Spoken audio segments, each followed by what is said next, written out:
Trop de familiarité engendre le mépris. J'aime bien Antoine Bell, mais il n'est pas patriote. Pour gérer, il va plutôt se servir que de servir la nation camerounaise. Il est aussi orgueilleux en rien. Il oublie que le porc n'a jamais dit qu'il est gras.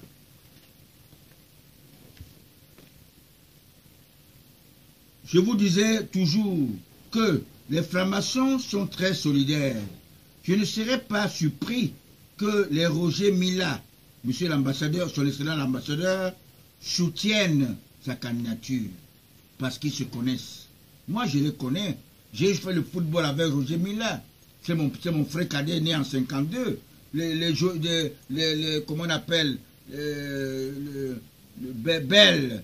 Hein, est un jeune que je connais. Nous avons fait le jeu ensemble. Il était notre gardien de football. On le connaît. Mais il n'est pas fait pour ça. J'ai reçu chez moi un jeune con qui me disait qu'Antoine Bell est dans les grandes loges de la franc-maçonnerie.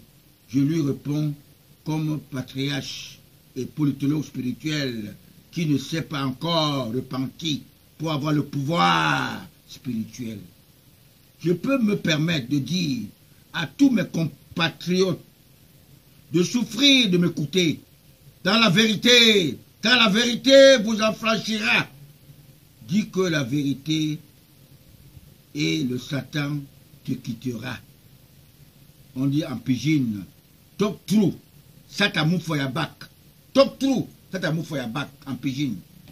Alors le peuple, j'avais demandé à tous ces moutons-là de Paniche, j'avais demandé pardon à Paul Biya, ils ne l'ont pas fait.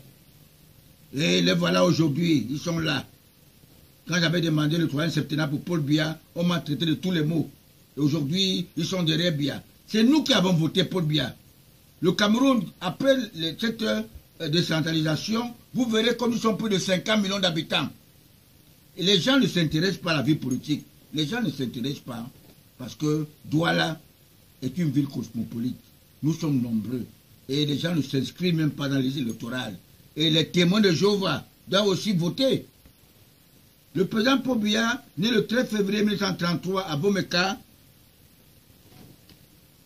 avait tous les pouvoirs ancestraux de tous nos dirigeants avec la protection de mon frère Binaï Péké, vomi par son Satan qu'il habitait.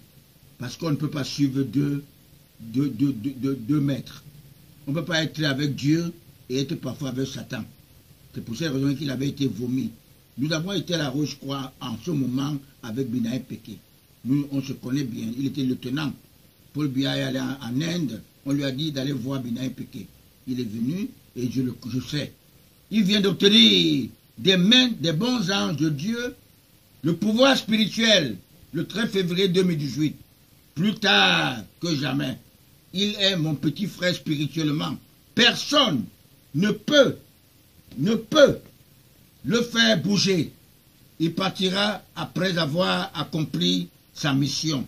Il connaît la naissance de l'OUA en 1963 par les pères jésus-chrétiens Amok Kwame et Silvano Olympio du Togo, assassinés comme un rat pour son opinion contre le franc CFA.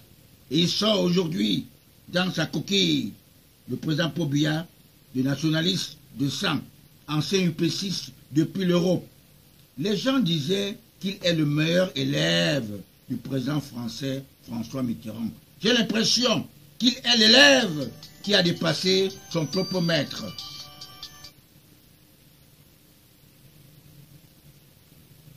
En 2002, nous devenons Union africaine.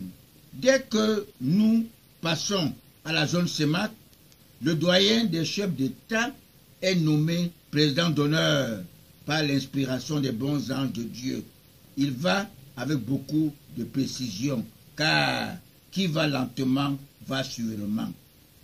J'ai l'honneur de répondre et de dire que la personne, c'est Biya Paul.